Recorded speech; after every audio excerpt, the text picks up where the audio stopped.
rapidly grown over the years. Reverend Shinseki will be speaking about Jodo Shinshu Buddhism and the Obon tradition. So please join me in welcoming Reverend J. Shinseki. Thank you, Nick.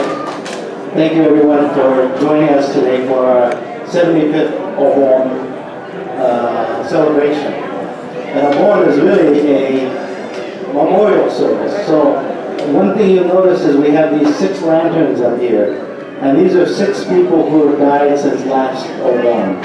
And we honor them with their first Obon. And Obon is about remembering our past, celebrating our life here and now, because our lives here and now are a direct result of our past. And so it is our parents, our grandparents, our ancestors who give us life. And so at every Obon we honor them.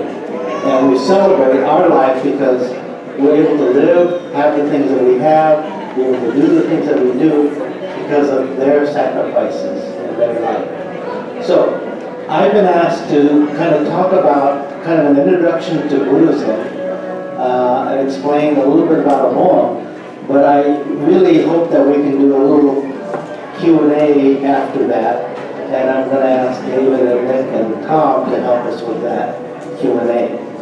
So Buddhism is 2,000, almost 600 years old. So it is one of the oldest religions in the world. And of course it began in northern India with Siddhartha Gautama, who was born in a palace as a prince. And so he had everything that he wanted. You know, if you're born in a very wealthy family, you're provided with the best education, the best schools, beautiful cars, wonderful clothes. This was Siddhartha.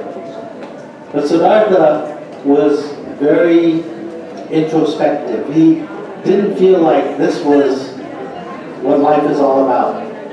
He wanted to know more about why people outside of his world were suffering. There was old age, there was sickness, there was death, that was occurring around him, and people were suffering because of these. So he wanted to know, what can we do to alleviate that suffering? And so he went on a quest. He left his home, he left the palace, he left everything behind. So the only possessions he had was a robe, a begging bowl, and his sandals.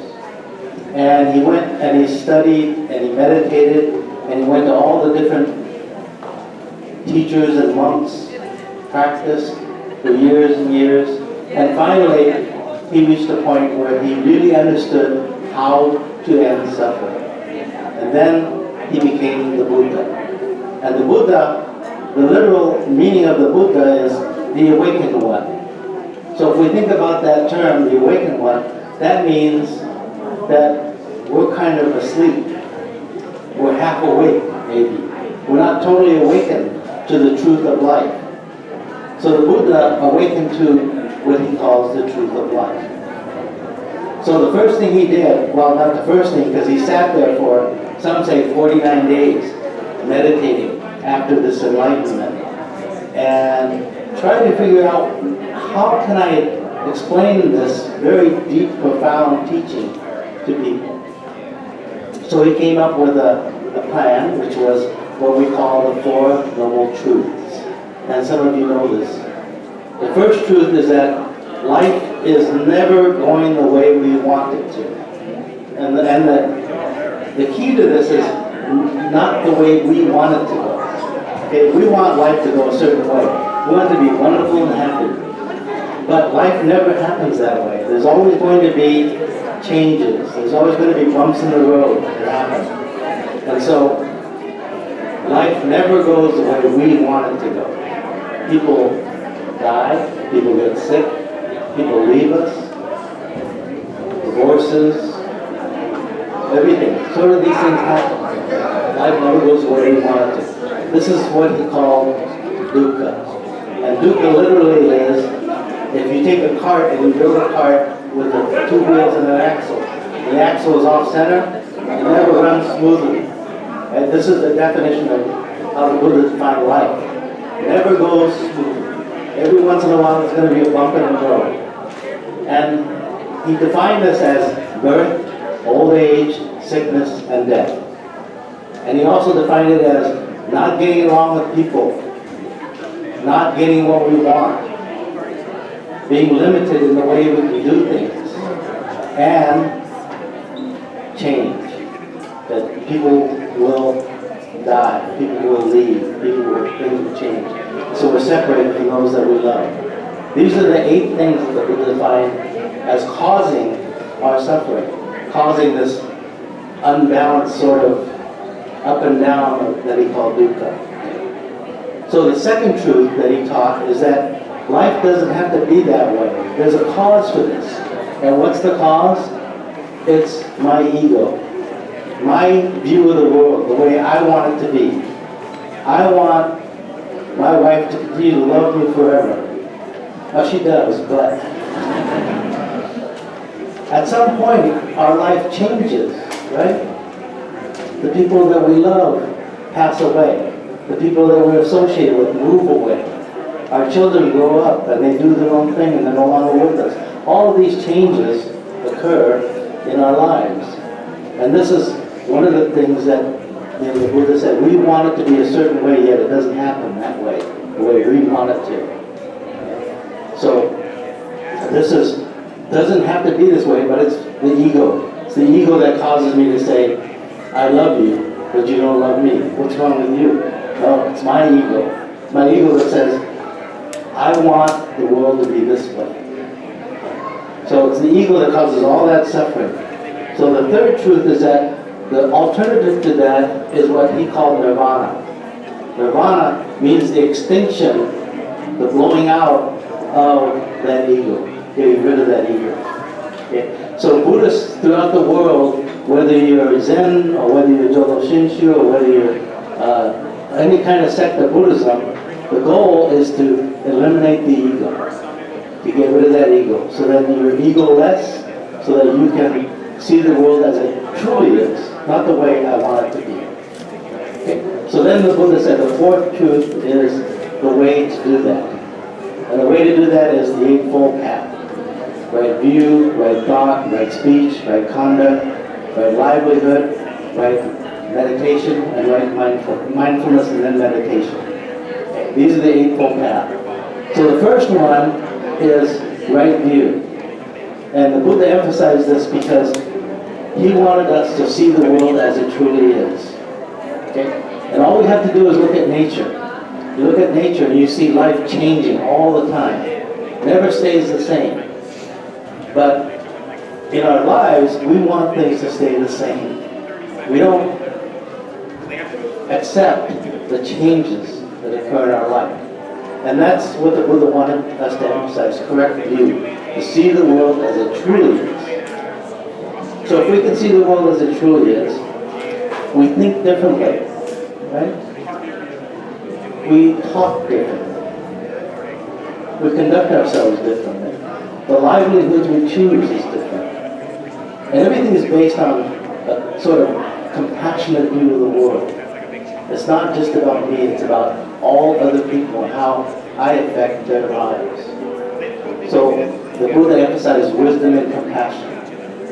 And compassion is the only thing that's going to save our world.